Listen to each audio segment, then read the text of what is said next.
you probably don't have Kitasan Black. And that's okay, I don't either. You probably started playing after the banner, or maybe you just weren't paying attention to the meta. Everyone has their reasons. But trust me when I say that you do want a good maxed out speed card on your account as fast as possible. You will be able to feel the difference immediately, your runs will go much better, and you'll have more room in your deck. Now, before we dive into the cards together, I just want to talk about the time frame real quick.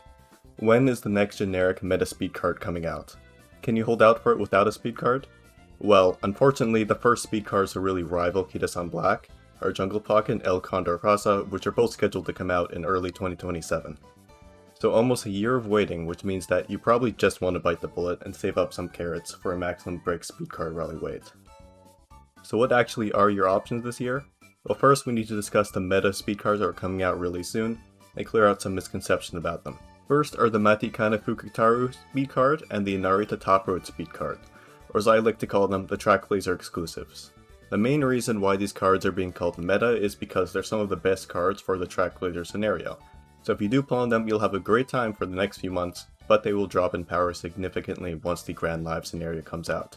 Narita Top Road especially is generally really bad in future scenarios, going from one of the best SSR cards to one of the worst, which in my opinion makes her a complete bait card to go for if your account is already weak to begin with. Get a strong backbone of cards, then you could think about scenario specific cards. The Fuku Speed card is definitely better outside of Track Blazer, and it's a decent card overall. The reason I don't think you should go for this is simply because it does not act like a speed card. It has no specialty priority, meaning this card will rarely give you rainbows, and in general will act more like a PAL card than a speed card. Of course, if you have the carrots to spend on these banners, you can go ahead if you want, but I just think that they shouldn't be your main targets. The last of the meta 3 is the Maruzenski SSR coming around June. This is an excellent card, and you should definitely try and pull for it if you can. But again, it isn't a speed stat stick. It won't carry that stat for you, it's more of a supplementary speed that has some amazing frontrunner skills. 35 specialty priority is pretty low, and most of the strategy around this card is hoping it lands on whatever you want it to happen to be training on to make use of that powerful unique effect.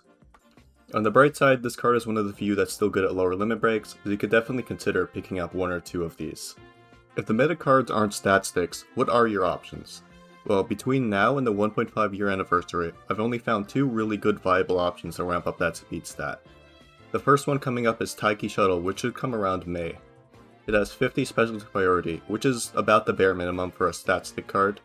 The way it makes up for that is its massive bonuses, boasting 2 speed bonus, 1 skill point bonus, and 1 power bonus.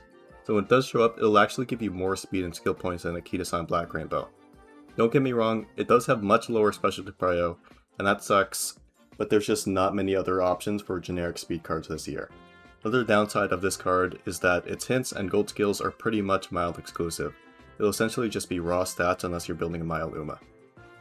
So what is your other option if you miss Kitasan Black? Well, unfortunately there's only really one if you're willing to wait. Coming around early July is the 1.5 year anniversary banner and the Agnes Tachyon card.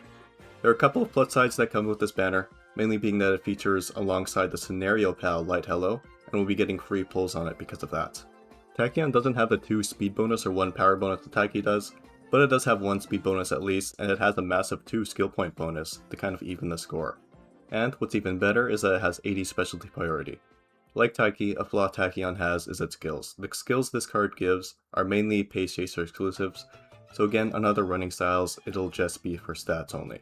Definitely a great card, but being 4 months away will be pretty painful to wait for. I'll put them both side by side on the screen right now so that you can compare them. So, what are the consensus on these cards? Well, if you don't have an MLB speed card, you should definitely pick up either Taiki or Tachyon to carry you for the rest of the year.